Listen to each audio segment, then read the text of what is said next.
Hello dear student. तो आज का टॉपिक हमारे पास रहेगा आर्टिकल नंबर 9। कल हमने डिस्कस करी थी, इससे पहले वाले आपको मिल गए होंगे। तो लेग्रैंजेस थ्योरम की स्टेटमेंट आ सकती है नहीं आ सकती, it is not that kind of important, लेकिन हम इसको डिस्कस जरूर करेंगे। After that article number 10 is not important, as I think मेरे को लग रहा है कभी आया तो नहीं है, तो आप उसको खुद से रीड कर लेना। देन हम एग्जाम्पल की तरफ मूव ऑन करेंगे जो इंपॉर्टेंट है as compare to the article of this chapter.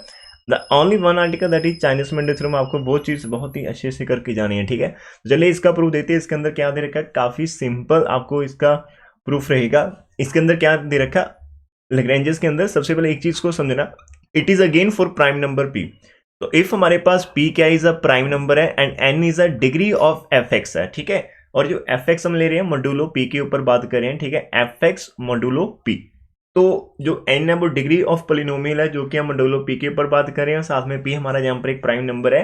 तो देन हमारे पास जो F x congruent 0 modulo p जी एक इक्वेशन बन जाएगी। अभी तक हमने सिंपल पोलिनोमियल की बात कर रहे थे ऑफ डिग्री n। जैसे आप इसको इक्वल टू 0 रखते हैं तो it is an equation of this f x congruent 0 modulo p। इसके ऊपर वो बात करेंगे बिकॉज एफ एक्स की डिग्री n है, तो वो बोल रहा है कि can not have more than n incongruent solution. देखो आपके पास जो कॉन्ग्रेंट सोल्यूशन होते हैं वो तो इन्फाइनाइट हो सकते हैं। आप कोई भी एक इसका सोल्यूशन फाइंड आउट कर लो, दैट इज जैसे आप मान लो कि x इक्वल टू 2 आप निकाल लेते हो कि, और प्राइम यदि आपका कोई भी 5 है, तो मान लो कि आपका जो x इक्वल टू 2 वो सोल्यूशन है। अब उस 2 की एक कॉन्ग्रेंस क्लास होती है, दैट इज 2 की कॉन्ग्रेंस क्लास क्या होती है। यदि हम 2 की कॉन्ग्रेंस क्लास को ऐसे लिखेंगे, ऐसे उसको लिख सकते हैं। इसके अंदर वो सारे आपके पास a बिलोंग्स टू इंटीजर होते हैं, सच दैट आपके पास क्या रहता है, सच दैट आपके पास जो 2 रहता है वो कॉन्ग्रेंट a रहता है मॉड्यूलो किसी भी नंबर आप m की बात करेंगे। तो इसके साथ बहुत सारे नंबर आपको आराम से मिल जाएंगे पूरे के पूरे इंटीजर सिस्टम के अंदर। तो जब आप बोलते हो कि यार एक हो जाता तो उसके कॉन्ग्रेंट जितने भी रहते हैं वो सारे के सारे सोल्यूशन रहते हैं, लेकिन वो सारे सोल्यूशन कॉन्ग्रेंट सोल्यूशन होते हैं, ना कि इनकॉन्ग्रेंट। इनकॉन्ग्रेंट वो सोल्यूशन होते हैं कि यदि आप 2 नंबर ले रहे हो लेकिन उनका आपस में कोई भी रिलेशन ना हो, आपस में कोई भी उनके अंदर कोई रिलेशन ना हो, that is over the modulo P. तो वैसे वो बोला कि यदि आपका डिग्री n है तो आपके पास ज्यादा से ज्यादा n इनकॉन्ग्रेंट हो सकते हैं, इससे ज्यादा नहीं हो सकते। वो हम सभी को पता भी है, लेकिन फिर भी इसको प्रूव करने की कोशिश करते हैं। सबसे पहले जब हम n को 1 डिसाइड करेंगे कि लेट करा कि हमारा n इज इक्वल टू 1 है, ठीक है। जब n 1 होगा तो हम एफ एक्स को क्या लेंगे, लीनियर पोलिनोमियल कंसिडर कर लेंगे कि this is a x plus b is an linear है। फिर जब भी आप इसको 0 के इक्वल रखेंगे और यहाँ पर आपका a x equal to minus b आ जाएगा और एक्स इक्वल टू आपके पास माइनस बी ओवर ए आ जाएगा। एंड हेयर आपका a नॉट इक्वल टू 0, ये आपका कंडीशन है, शर्त है। जब भी आप लीनियर पोलिनोमियल को डिफाइन कर लेते हैं तो आपके पास जो x का कोएफिशिएंट है वो नॉन जीरो होना चाहिए। जब आप क्वाड्रेटिक को डिफाइन कर लेते हैं, क्वाड्रेटिक इक्वेशन को, तो आपके पास एक्स स्क्वायर का जो भी कोएफिशिएंट है वो नॉन जीरो होना चाहिए। जब आप क्यूबिक को डिफाइन करते हैं तो आपके पास x की पावर 3 का जो भी कोएफिशिएंट है that must be non zero होना चाहिए। तो these are the some things we need to keep in our mind, ठीक है, वो चीज ध्यान से रखना। तो इसका मीनिंग जब हमारे पास n का वैल्यू 1 रहेगा तो हमारे पास डेफिनेटली एक सोल्यूशन तो हमें आराम से मिल जाएगा, और ये एक ही होगा, इससे ज्यादा नहीं। तो x equal to minus b over is the only value of the x will satisfy the given equation. तो इसके पास एक ही है, लेकिन हाँ इसके कॉन्ग्रेंस के अंदर जब हम मॉड्यूलो के ऊपर डालेंगे तो बहुत सारे आ सकते हैं। तो हमने लेट करा कि n इज इक्वल टू 1 है, तो then f x equal to a x plus b where हमारा a not is equal to 0 modulo p. अब ऐसा नहीं कि आपका a 0 होना चाहिए, आपका a 0 नहीं, मतलब आपका एक कोई भी ऐसा नंबर नहीं होना चाहिए जो p से डिवाइड होता हो। बिकॉज यदि आपका a p से डिवाइड हो गया, उसका रिमाइंडर 0 आएगा तो फिर भी आपका a x वाली टर्म खत्म हो जाएगी वहां से, तो वो लीनियर की जगह आपको कांस्टेंट पोलिनोमियल दिखाएगा, ठीक है। तो यहाँ पर इट इज इंपॉर्टेंट, तो ये चीज बड़ी इंपॉर्टेंट है कि जो हम सिंपल जीरो के साथ करते थे, तो अब की बार आपको यहाँ पर मॉड्यूलो p के ऊपर बात करनी होगी, ठीक है। तो हमने ये चीज़ें डिफाइन कर दी कि हमारा a not congruent to 0 modulo p होना चाहिए। अब p आपका प्राइम नंबर है और a आप ले रहे हो अदर देन, ठीक है। यदि a भी आपका प्राइम होता तो फिर आपका a कॉन्ग्रेंट 0 आ जाना था मॉड्यूलो p के ऊपर। तो जब आप ये कंडीशन लगाते हो तो इसका मीनिंग a और p के अंदर कुछ भी संबंध नहीं है, तो दोनों के दोनों एक दूसरे के को प्राइम रहेंगे। तो this is up to here. तो हर एक लाइन का मीनिंग देखो कितना डेप्थ में जा रहा है।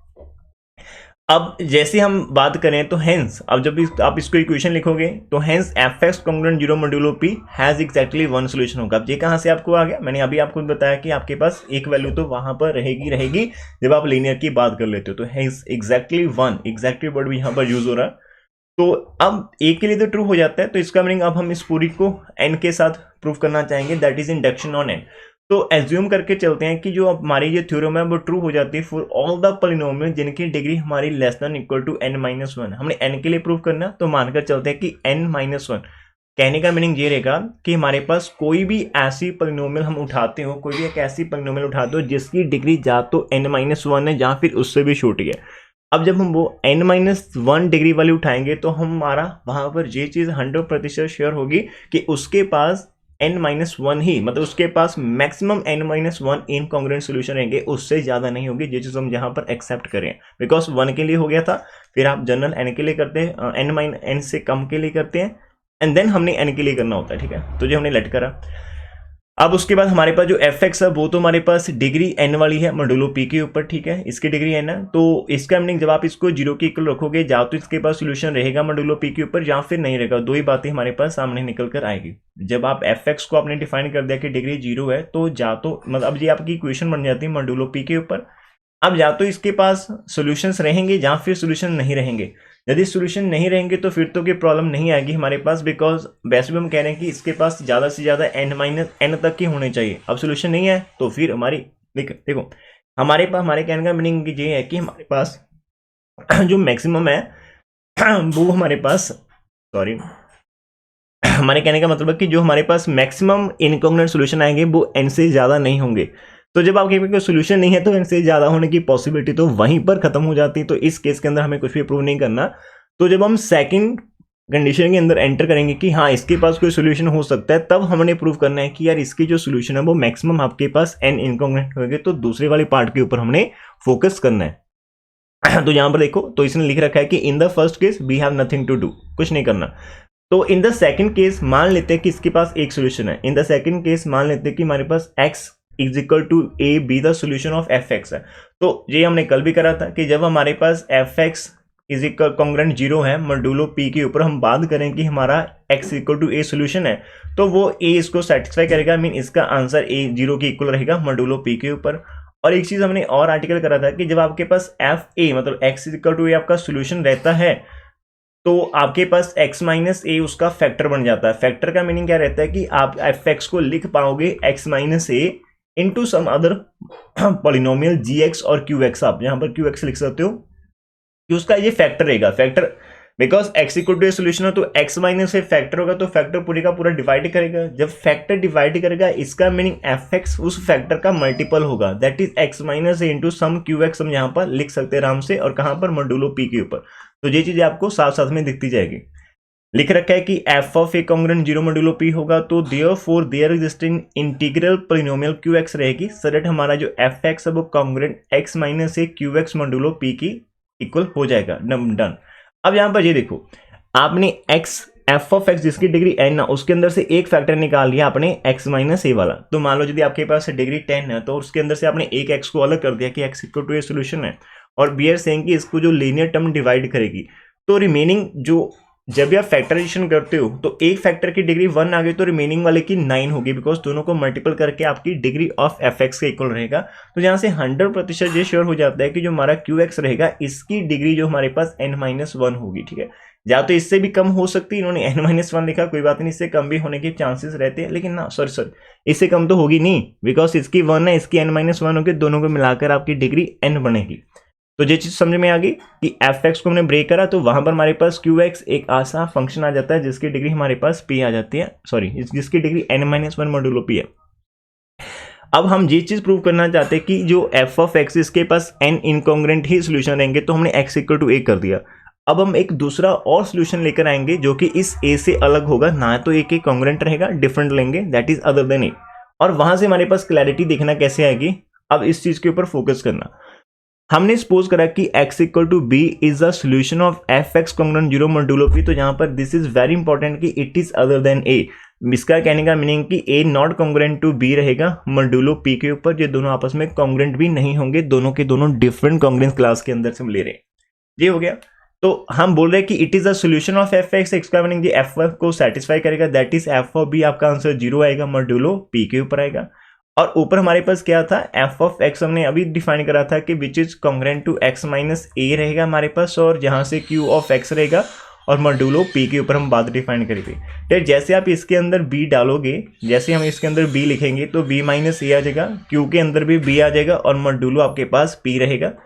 एफ ऑफ b का आंसर अभी हमने ऊपर डिफाइन करा कि ये तो 0 के इक्वल आ जाएगा, तो 0 कॉन्ग्रुएंट टू आपका b माइनस ए आ जाएगा। क्यू बी आ जाएगा और मॉड्यूलो आपके पास पी आ जाएगा। तो जहाँ से अभी हमने लिखा कि ए और बी हमारा दोनों के दोनों डिफरेंट है, तो ए और बी का जो डिफरेंस है वो तो जीरो हो नहीं पाएगा, ठीक है। कल हमने ऐसा भी एक रिजल्ट करा था कि जब आपके पास दो नंबर की प्रोडक्ट जीरो रहती है तो उनके अंदर से कोई एक आपका जीरो के इक्वल रहेगा। तो यहाँ से ये तो 100% हो जाता है कि आपका बी और ए तो जीरो हो नहीं सकता। इसका मीनिंग दूसरे वाला फैक्टर जो हमारे पास है वो हमारे पास जीरो होगा। तो यहाँ पर लिख रखा है, इधर भी देखो आप साथ में, कि q v congruent zero modulo p होगा। इसका मीनिंग क्या होगा कि जो हमारे पास क्यू ऑफ एक्स था, लाइक वो भी एक पॉलिनोमियल थी, उसको जीरो के इक्वल रखेंगे तो वो आपका एक पॉलिनोमियल बन जाएगा। इसका मीनिंग जो x इक्वल टू बी है वो आपका क्यू एक्स का सोल्यूशन हो गया। इसका meaning b is a solution of q x congruent zero modulo p। तो इससे समझ में ये आता है कि जब आप एफ ऑफ एक्स के सोल्यूशन डिफाइन करते हो, जैसे आपने पहले वाला डिफाइन करा तो उसके अकॉर्डिंग आपने उसके फैक्टराइजेशन कर दे। उसके बाद जब आप जितने भी आप अदर देन ए निकालोगे वो सारे के सारे सोल्यूशन आपके एफ एक्स के तो यदि हैं तो उनको क्यू एक्स का भी होना पड़ेगा। और जो क्यू एक्स वाली हमारे पास इक्वेशन है ना, उसकी जो डिग्री हमने n-1 रख रखी है। तो अकॉर्डिंग टू द एजम्पशन, जो हमने साथ में एजम्पशन भी लगा रखी है कि कोई भी हमारे पास पॉलिनोमियल है जिसकी डिग्री n-1 होगी उसके पास मैक्सिमम n-1 ही इनकॉन्ग्रुएंट सॉल्यूशन होंगे। तो इसका मीनिंग जो हमारे पास यहाँ पर ना क्यू एक्स वाली बनेगी, इसको यहाँ पर हमारे पास जो Q x congruent zero modulo वाली इक्वेशन बन रही है, इस वाली इक्वेशन के पास तो मैक्सिमम n-1 ही होंगे। तो इसके n-1 हो गए और जो x इक्वल टू ए ऊपर एफ एक्स का था वो अलग से हो गया। तो टोटल n-1 जो इसके रहेंगे वो एफ एक्स के भी रहेंगे और एक एफ एक्स का x इक्वल टू पहले से है, तो n-1 प्लस 1 दोनों को ऐड करेंगे तो आपके पास n इनकॉन्ग्रुएंट ही सोल्यूशन निकल कर आएंगे किसके, एफ ऑफ एक्स के। तो it is the proof of the theorem. तो लास्ट लाइन में ये देखो, तो thus any solution of f x congruent zero modulo p other than x equal to a is also a solution of q x रहेगा। और Q x की degree n-1 से छोटी थी या फिर उसके इक्वल थी, तो क्यू एक्स के पास तो ज़्यादा से ज़्यादा n-1 सोल्यूशन ही रहेंगे। तो वाई इंडक्शन आपके पास एफ एक्स के साथ जो सोल्यूशन है वो cannot more than n solution नहीं हो पाएंगे। तो it is done up to here. Hope so आपको ये चीज़ बढ़िया से समझ लगी होगी। तो एक बार इसको देख लेना प्रूफ को, वीडियो को आगे पीछे करके भी देख सकते हो। उसके बाद जो आर्टिकल नंबर 10 है, तो मेरे according it is not that kind of important कि आप इसके एक बार स्टेटमेंट रीड कर लेना, एक बार इसका प्रूफ उसे देख लेना। हाँ, ऐसा कि इसको रट्टे मारने की ज़्यादा नीड नहीं रहेगी, लेकिन इसके ऊपर टाइम आपने जरूर स्पेंड करना है थोड़ा सा भी, है ना। तो वो चीज़ आप कर लेना। आफ्टर दैट हमने, आई थिंक मैं आपको बता देता हूँ कि हमने एग्जाम्पल नंबर 1 कर रखी थी, हाँ कर रखी थी, एग्जाम्पल नंबर 2 भी हमने कर रखी थी। उसके बाद एग्जाम्पल नंबर 3 की बात आती है। एग्जाम्पल नंबर 3 के अंदर हम क्या करना चाहते हैं, भी वांट टू सॉल्व की जो 17x कॉन्ग्रुएंट 9 है मॉड्यूलो 276 के ऊपर है, कि वो बोला कि आप सॉल्व करो 17x कॉन्ग्रुएंट 9 मॉड्यूलो 279। अब जी आपको एग्जाम में आ जाएगा, तो how can you solve this one, आप इसको सॉल्व कैसे कर पाओगे। ठीक है, इसके 2 स्टेप है। अभी के लिए तो इसने चाइनीज रिमाइंडर थ्योरम के अकॉर्डिंग कर दिया, लेकिन मैं आपको बताना चाहूँगा कि जब आप एग्जाम में बैठे होंगे तो आपको नहीं पता होगा कि आपने कौन सी चीज़ यहाँ पर अप्लाई करनी है। ठीक है, तो फॉर दैट मैं आपको भी यहाँ पर हिंट देता हूँ कि आप इसका इन 2 ways you can give the answer.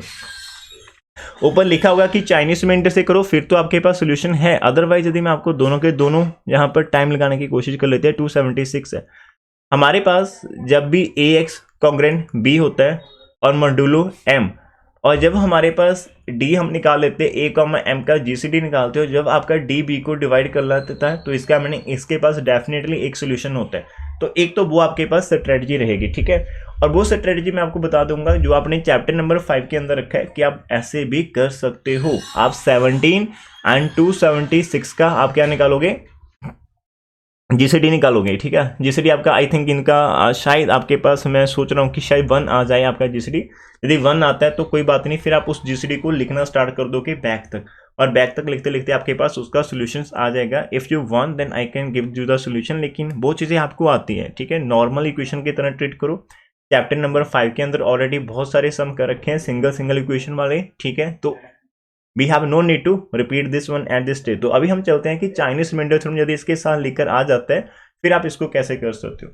तो सबसे पहले तो चाइनीज रिमाइंडर थ्योरम के पास आप जब करते हो तो उसके अंदर ना कुछ ऐसा रहता है फंडा, थोड़ा मैं आपको समझाता हूँ। उसके अंदर ऐसा होता है कि जब आपका एक्स है वो मान लो वो आपका ए आई कॉन्ग्रुएंट है और मॉड्यूलो आपका एम आई रहता है, तो इन दैट वे आपके पास क्या रहता है कि इसका एक प्रॉपर सोल्यूशन रहता है एक्स इक्वल टू का, इसका एक प्रॉपर सोल्यूशन आपके पास आ जाता है, सी एक्स आई रहता है। और जी कहाँ पर आता है, मॉड्यूलो आपका M1 M2 M3 पर आता है, मतलब उन सभी की सॉरी M n तक। उन सभी के प्रोडक्ट पर आपको मिल जाता है। तो कहने का मीनिंग कि हमें एक्स मतलब आपकी इक्वेशन है दैट इज डिफरेंट डिफरेंट उसके वो मतलब लाइक आपका A1 के साथ कॉन्ग्रुएंट हो A2 के, मतलब जहाँ पर x आपका सेम रहेगा A1 वक्रा डिफरेंट होगा M1 आ जाएगा, फिर x आपका सेम रहेगा A2 आ जाएगा M2 आ जाएगा, x आपका सेम रहेगा A3 आ जाएगा और इधर आपका M3 आ जाएगा। तो x तो एक ही है लेकिन दूसरी तरफ रिमाइंडर डिफरेंट आ रहे हैं जब आप डिफरेंट नंबर से डिवाइड कर देते हो, तो तब भी हम चाइनीज रिमाइंडर थ्योरम लगाते हैं। तो इसके लिए डियर आपको क्या करना पड़ेगा, 276 के प्राइम फैक्टर्स निकालने पड़ेंगे। तो जब आप प्राइम फैक्टर निकालोगे तो हमें पता है कि ये 3 के साथ डिवाइड हो जाएगा, तो जहाँ पर 3 9 का 27 एंड 3 2 का आपके पास ये रहता है, ठीक है। तो हमारा सबसे पहला प्राइम फैक्टर यही निकल कर सामने आ जाएगा। फिर यदि आप 2 से का बात कर लेते हो तो 2 के साथ इसको आप डिवाइड कर सकते हो, हाँ 2 4 का 8 और जहाँ पर 6 आ जाएगा और एक बार फिर से 2 से डिवाइड हो जाएगा आपका 23 पर। तो उसके बाद 23 प्राइम नंबर ही आपके पास, तो 1।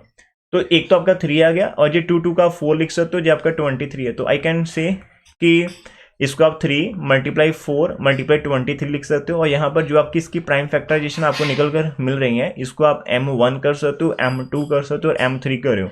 और यदि आप ध्यान से देखेंगे तो आपके पास 3,4 और 4,23 और 323 आप 3 कह सकते हो, इन सभी का जीसीडी 1 आ रहा है। तो all the M1 M2 M3 आपके पास रिलेटिवली प्राइम आ रहे हैं। तो सबसे पहला स्टेप ये रहेगा, जब रिलेटिवली प्राइम आ रहे हैं तो we can split our question. तो हम इसको ऐसे लिख सकते हैं, तो ये आप इसको लिख सकते हैं कि देयरफॉर जो आपके पास कॉन्ग्रुएंसी है, मैं साथ में बुक के साथ भी मैच करूंगा, तो इसका रिमाइंडर तो 9 आएगा लेकिन हम इसको मॉड्यूलो 3 के ऊपर टेस्ट कर लेंगे।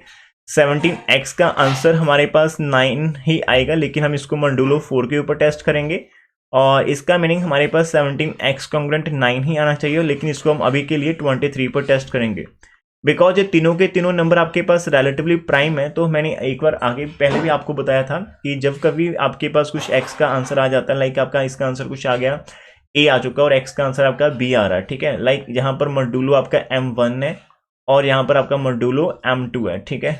तो ये दोनों के दोनों रिलेटिवली प्राइम है, तो तब आप इनको मल्टीप्लाई कर सकते हो, यहाँ पर a भी आना चाहिए जहाँ पर मॉड्यूलो आपका M1 M2 आ जाएगा, मतलब कुछ ऐसा भी होता है। लाइक यदि ये भी आपका सेम है, लाइक इसका a आ रहा है और ये M1 M2, तो उन दोनों की प्रोडक्ट के ऊपर भी सेम कॉन्ग्रुएंसी को वो होल्ड कर जाएगा। तो ऐसे कुछ रिजल्ट्स हमने प्रीवियस चैप्टर के अंदर कर रखे हैं, तो उनके ऊपर आपने एक बार ध्यान जरूर देना है, ठीक है। तो आगे मूव कर लेते हैं।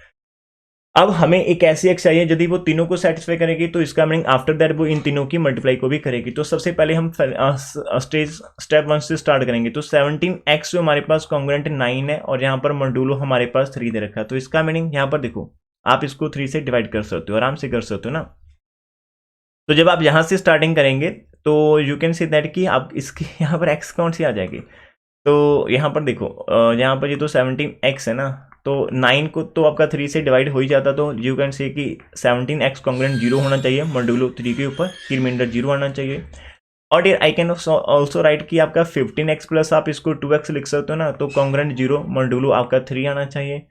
अब 15 को तो आपका 3 पूरे का पूरा डिवाइड कर लेता, तो इसका मीनिंग जी तो रिमाइंडर 0 आ जाएगा। तो बीच प्राइस आपका 2x है वो कॉन्ग्रुएंट जी आपका 0 आना चाहिए मॉड्यूलो आपके पास 3 के ऊपर। तो डियर यहाँ पर 2x कॉन्ग्रुएंट 0, तो यदि आप 1 लेंगे तो फिर नहीं होगा, यदि आप x को 2 रखेंगे तो फिर भी नहीं होगा, लेकिन यदि आप x को 3 रखेंगे तो आपका आंसर आ जाएगा। दैट इज कहने का मीनिंग ये है कि आपका x इज इक्वल टू 3 इसका सोल्यूशन हो सकता है। लेकिन जब आप 3 की बात करोगे यार 3 तो 3 से डिवाइड हो जाएगा ना, तो इसका मीनिंग आप 0 से भी बात कर सकते हो। तो यहाँ पर आपके पास मैं यदि आप ऐसा कहेंगे कि सर x जो हमारे पास है वो कॉन्ग्रुएंट 3 है ना, मॉड्यूलो आपका 3 इसका आंसर हो सकता है। अब मेरे प्यारे बच्चों मैंने यहाँ पर कॉन्ग्रुएंसी का साइन इसलिए डाला कि ना सिर्फ x इज इक्वल टू 3 इसका आंसर होगा, 3 की कॉन्ग्रुएंसी क्लास में जितने भी नंबर्स आएंगे, लाइक 3 का मल्टीपल 6 होता है तो 6 भी सेटिस्फाई करेगा, फिर 3 का 9 वो भी सेटिस्फाई करेगा, फिर 12 भी करेगा, फिर 15 भी, वो सारे के सारे नंबर इसको सेटिस्फाई करेंगे। तो जब आप इसलिए जब भी आप सोल्यूशन देंगे तो उसको कॉन्ग्रुएंसी क्लास के अंदर ही आप सोल्यूशन देने की कोशिश करेगा, तो आपको ज़्यादा बेटर आंसर्स मिलेंगे। लेकिन यहां से आप देखो जब आप x को 3 लिखते हो, जहां पर भी 3 है तो यार 3 को डिवाइड कर देगा, तो दैट इज आप लिख पाएंगे कि x कॉन्ग्रुएंट 0 आपके पास मॉड्यूलो 3 रहेगा। तो it is the better thing. अब देखो मैं आपको बुक के अंदर से समझाता हूँ। बुक वालों ने क्या कर रखा है कि जहां पर इन्होंने 3 के पार्ट कर दिए, बिल्कुल सही है। फिर वो बोल रहा है कि ये लाइंस तो आपने लिखनी है कि हैव अ साइमल्टेनियस सोल्यूशन रहेगा विच इज यूनिक मॉड्यूलो इन तीनों की प्रोडक्ट दैट इज मॉड्यूलो 276 पर होगा, ठीक है। फिर फ्रॉम 1 उसने बोला कि जो आपकी इक्वेशन नंबर 1 है और यहाँ पर 1 के अंदर उसने डायरेक्ट बोल दिया कि आपका x equal to 0 modulo 3 answer आ जाएगा। अरे कैसे आएगा, मेरे प्यारे बच्चों को नहीं पता चलेगा। तो जब पता नहीं चलेगा तो हर एक स्टेप को हम तोड़ तोड़ कर आपके लिए कर रहे हैं। तो दैट इज द जो आपको बेनिफिट मिल रहा है इस लेक्चर के ऊपर, इस चैनल के ऊपर, या फिर आपकी जो पैसे देने की पावर है वो देखो, डेप्थ नॉलेज मिल रही है ना, तो वो चीज़ हम कोशिश करें। तो समझ में आगे कि एक्स कॉन्ग्रुएंट जीरो मॉड्यूल होता है। अब हम इसको नहीं देखते, अपनी ओर से खुद से करने की कोशिश कर लेते हैं, बिकॉज जो हमने सीखा वो देखेंगे। तो डियर इसका मीनिंग हमारे पास क्या होगा कि जो आपका 3 है वो डिवाइड करेगा x माइनस जीरो को, दैट इज आपका 3 डिवाइड करेगा x को। इसका मीनिंग x आपका क्या होगा, मल्टीपल ऑफ 3 होगा, दैट इज आप 3t ले सकते हो, t आपका बिलोंग्स टू इंटीजर करेगा। तो ये आपकी x की एक वैल्यू निकल कर आ जाएगी, आप इसको नंबर 4 कर सकते हो, ठीक है। अब इसी x की वैल्यू को हमने इक्वेशन नंबर 2 में अप्लाई कर देना। तो इक्वेशन नंबर 2 आपके पास था 17x था, तो x को आप पुट कर दो 3t और ये कॉन्ग्रुएंट 9 रहेगा। अब की बार मॉड्यूलो 4 के साथ हमने खेलना है, ठीक है, इसके साथ खेलेंगे। तो आ जाओ वापस। तो यहाँ पर डियर मैं आपको सिखाता हूँ थोड़ा सा। तो विच इम्प्लाइज, जब आप इसको करोगे ना, आप 17 को लिख पाएंगे 16, है ना। तो मतलब ये टोटल मैं आपको दिखाता हूँ। लाइक ये आपका 51t बन रहा, ठीक है सर जी, बन गया। और इधर आपका जो 9 है इसको हम लिख सकते हैं 8 + 1। तो आपने कोशिश करना है कि जो आपका 4 है उसका रिमाइंडर क्या आता है, मतलब आपने जो भी आपका गिवन नंबर दे रखा होता है, जब भी यहाँ पर जो नंबर दे रखा होता है वो इस m से, दैट इज 4 से बड़ा हो, तो आप उसको उस 2 पार्ट में डिवाइड कर लो। एक वो वाला पार्ट जो इस 4 से छोटा और दूसरा वाला पार्ट जो आपका 4 का मल्टीपल रहता है। तो हम ऐसे ब्रेक कर लेंगे, तो हमारे पास ऐसा आंसर निकल कर सामने आएगा, 51t is equal to this one. अब यहाँ से जी तो क्लैरिटी हो जाएगी। और साथ में ये भी देखो, जो 51 हमारे पास दे रखा है ना, और इसको भी हम 2 पार्ट कर लेते हैं। एक तो मेरा 48t होता है और एक मेरे पास 3t होता है, ठीक है। और ये कॉन्ग्रुएंट मेरे पास 8 + 1 मॉड्यूलो 4 ही रहेगा। अब 4 के साथ आपका 48t भी डिवाइड हो जाता है और जहाँ से 8 भी डिवाइड हो जाता है। तो इसका मीनिंग आपका जो 3t रहेगा वो कॉन्ग्रुएंट 1 हो जाएगा मॉड्यूलो 4 के साथ। इतना हमारे पास हो चुका है, यहाँ तक तो ठीक है। अब यहाँ से हमने t की वैल्यू की सिलेक्शन करने की, हम कौन सी वैल्यू ऑफ t यहाँ पर रखें कि हमारे पास ये आंसर आ जाए। तो यहाँ से निकालने का सिंपल जो मेथड रहेगा, आप क्या कर सकते हो कि t को डायरेक्ट देखो कि हमारे पास लाइक यहाँ पर 3 के मल्टीपल्स आप ले रहे हो, तो 4 के साथ हमारा आंसर आना चाहिए। तो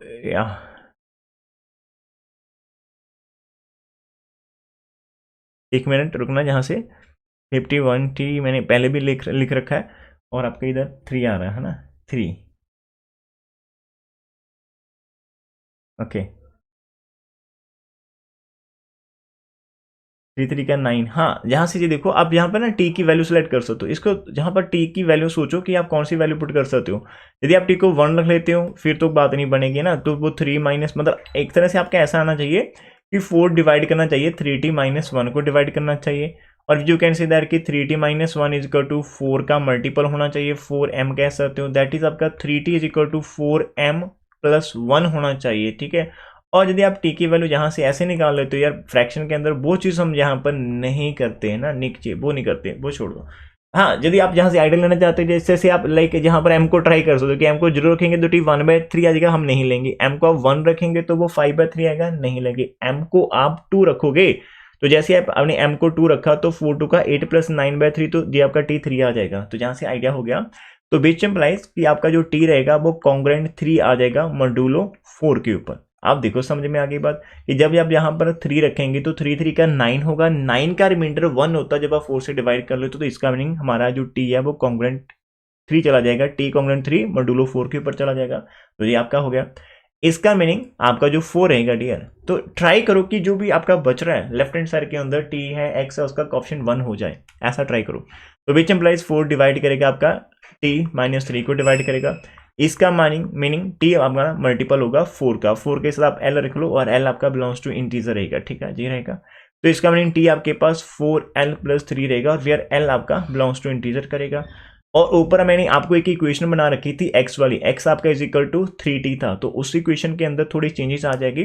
तो आप लिखोगे कि जो 4 इंप्लाइज हमारे पास x इक्वल टू 3t था, अब वो आपका 3 × 4l + 3 आ जाएगा, दैट इज आपके पास 12l आ जाएगी और प्लस आपका 9 आ जाएगा। तो इस x की वैल्यू को हमने इक्वेशन नंबर 3 के अंदर लेकर जाना है, ठीक है, इक्वेशन नंबर 3। बिकॉज पहली 2 को तो सेटिस्फाई करवा रखा, अभी तीसरी को सेटिस्फाई करवाना, दैट इज मॉड्यूलो 23 के ऊपर हमने करवाना। तो अब यहाँ पर लिखोगे कि जो हमारे पास 3 इम्प्लाइज है दैट इज 17 है, उसके साथ आपने x की वैल्यू 12l प्लस 9 को पुट कर देना, और जो कॉन्ग्रेंट आपका क्या है 9 है, और मॉड्यूलो आप 23 के ऊपर बात कर रहे हो, ठीक है। जहां पर आ जाएगा ओपन द ब्रैकेट्स कर लेते हैं, तो जब आप ब्रैकेट ओपन करेंगे तो आपका 4 आ जाएगा एंड यहाँ पर 20 आ जाएगा, तो जो आपके पास l आ जाएगा, और 17 को जब आप 9 के साथ करेंगे तो आपका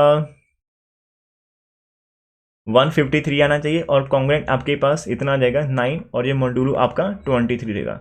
तो डे जहाँ से आप कांस्टेंट को एक तरफ कर सकते हो, या यू कैन टेक यार हम कांस्टेंट को एक तरफ करना चाहते हो तो कर लो, कोई फर्क नहीं पड़ेगा। 9 माइनस 153 आपके पास आ जाएगा, मॉड्यूलो 23 हो जाएगा। और यू कैन राइट कि जब आप इसको सॉल्व करेंगे फर्दर तो 204l रहेगा, और 9 के अंदर से निकालेंगे तो आपके पास 43 तो माइनस के 144 आ जाएगा, मॉड्यूलो 23। अब आप नेगेटिव नंबर तो पसंद नहीं करते, तो आप 23 को थोड़ा सा मल्टीप्लाई कर लो यार। यदि मैं इसको 6 से मल्टीप्लाई कर लेता हूँ तो मेरा 8 आ गया, और यहाँ पर 38 आता, नहीं बात बनेगी। यदि मैं इसको 7 से मल्टीप्लाई कर लेता हूँ 23 को, तो यहाँ पर 1 आ जाता है, जहाँ पर मेरे पास 161 आ जाता। हाँ जी, बात जम जाएगी। तो यार आप 161 दोनों तरफ ऐड कर सकते हो, मतलब एक तरफ, लाइक यहाँ पर आपका ना -144 है, इस यहाँ पर 0 तो होता ही है मॉड्यूलो 3 के ऊपर, तो 0 को आप रिप्लेस कर सकते हो कि 161 मॉड्यूलो आपका 23 हो जाएगा, ठीक है। और यू कैन सी दैट कि आपका जो 204l रहेगा वो आपका 161 के अंदर से आप माइनस कर देना 144 को, तो डियर वहां से आपका आ जाएगा 50 के अंदर से 6 आ जाएंगे, तो 11 तो आपका 11 तो जी 11, और यहाँ से 6 तो 17 आपके पास यहाँ से आना चाहिए, ठीक है। It will be 17 like this one, तो जी आपके पास 17 आना चाहिए। हाँ आपका 17 आ जाए क्या, हाँ 17, तो जी आपका 17 आना चाहिए मॉड्यूल। आपकी बुक के अंदर कुछ और होगा, लेकिन मैं जो मेरे को आपको स्टेप दिख रहा है मैं वही दिखा रहा हूँ। अब यहाँ से समझिएगा थोड़ा सा कि अब ये जो आपका नंबर आ गया छोटा आ गया आपका 23 से, तो बात जम गई। ऐसे दूसरी तरफ भी हम ये जो 204 इसको भी ब्रेक करना चाहता हूँ, यदि आप इसको 10 से मल्टीप्लाई कर लेते हो तो ये आपका 230 बनता है, ठीक है।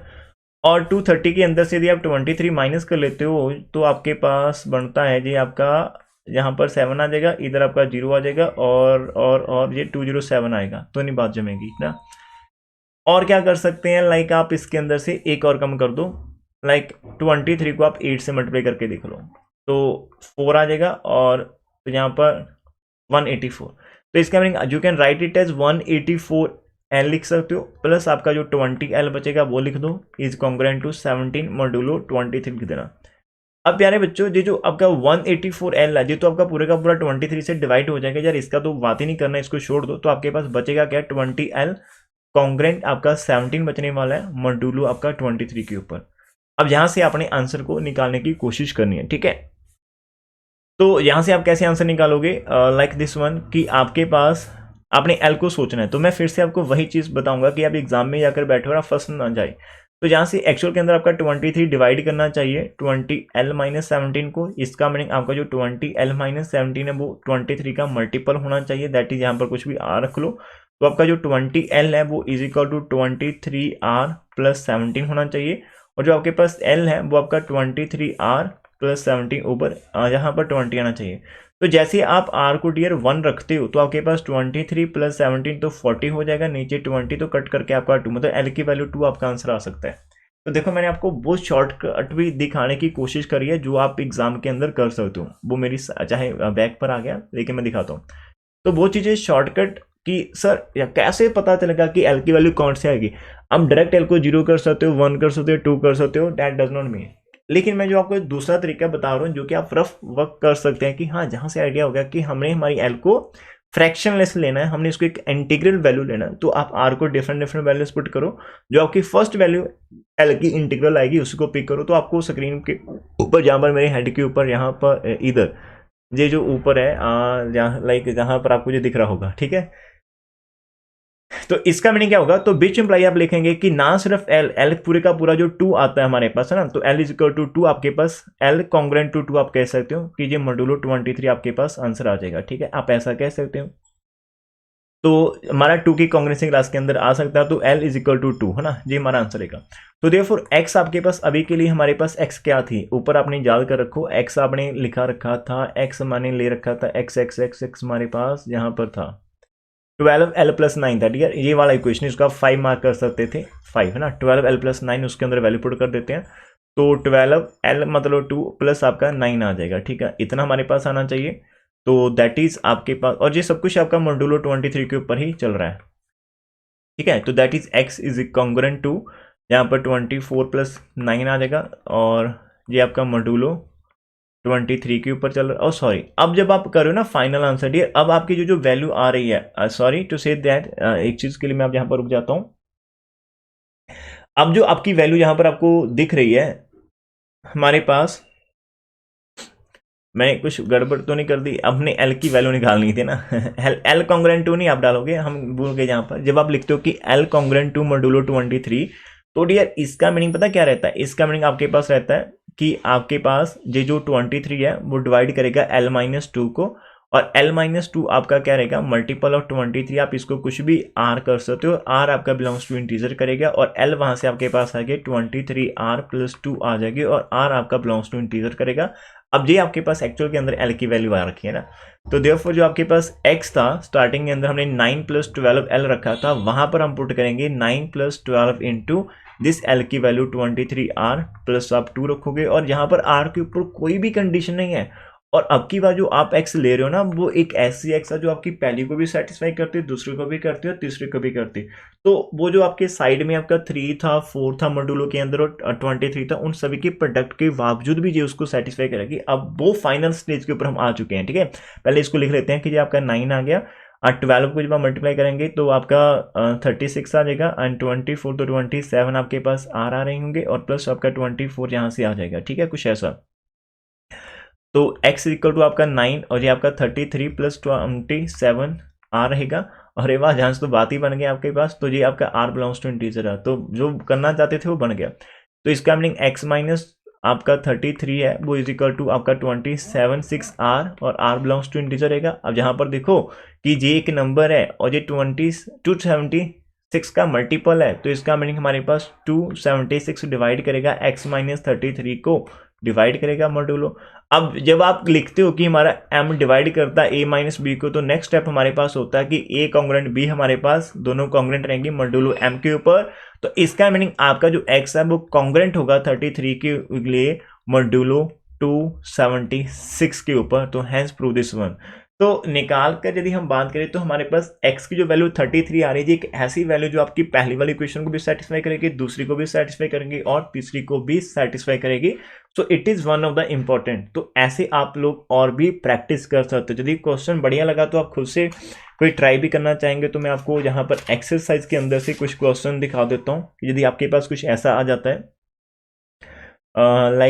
एक आपका ना क्वेश्चन नंबर 5 है, आप अभी इसको देखने के बाद यार उसको ट्राई करना है। एक्सरसाइज के अंदर आपको क्वेश्चन दे रखा है कि आपको सॉल्व करना है, ये आपका होमवर्क रहेगा। आपका 17x है, लेकिन अब की बात वो 3 दे रखा है मॉड्यूलो, और यहाँ पर 2 1 0 दे रखा, और उसने लिखा है कि आप इसको सॉल्व करो। वैसे तो इसके अंदर हिंट दे दिया कि solving this one wise the solving the congruences, उसने इसके अंदर 3 कॉन्ग्रुएंसी दे रखे है आपका काम थोड़ा आसान कर दिया इसके ना, वो उसने प्राइम फैक्टर खुद से निकाल रखे हैं।